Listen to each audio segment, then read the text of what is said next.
Silence. It's not easy, is it? How do you know when to talk or not talk? I'll give you a couple of tips today in this week's MC Minute.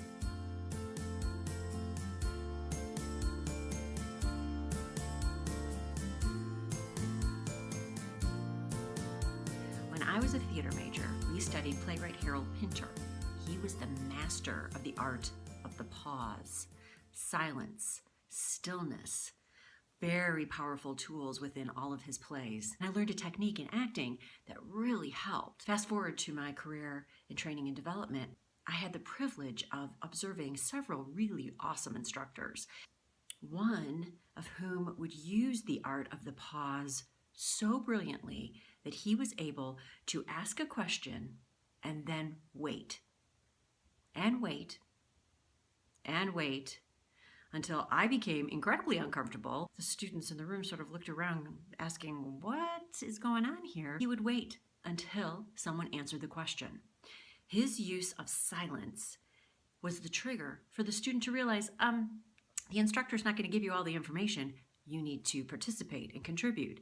That was his incredible way of engaging his audience. He really wanted to know what they thought.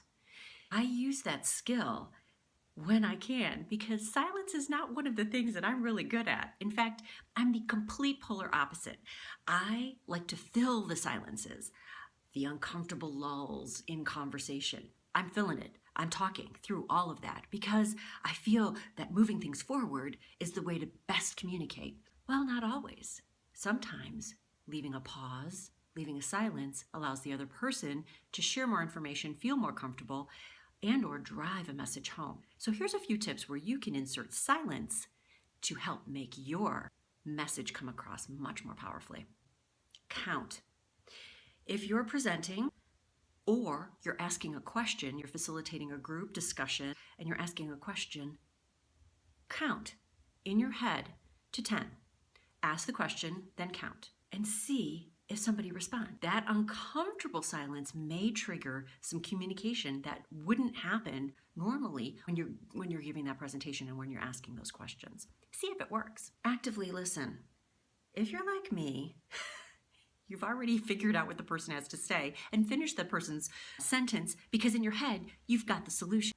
But instead of giving the solution that you made up, why not just stop, pause, and listen, be in the moment, be present, and react organically to what the person has to say.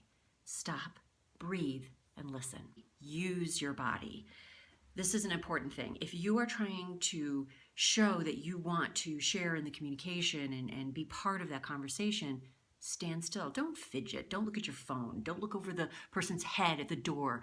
By standing still, looking the person in the eye, and really listening to what they say, that shows that you're interested, and that will allow the person to be more active and share more information. And then, of course, if you're giving a presentation, if you're pitching a client, even if you're talking one-on-one, just take a pause in between thoughts. Take a pause so the person can absorb the information and then move on.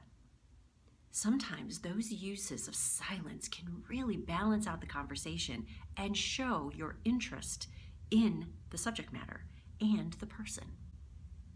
So, talking and not talking, when to do it? Use a couple of these tips today and then see the magic happen. This has been an MC Minute. Join me next week for another tip that you can use right away.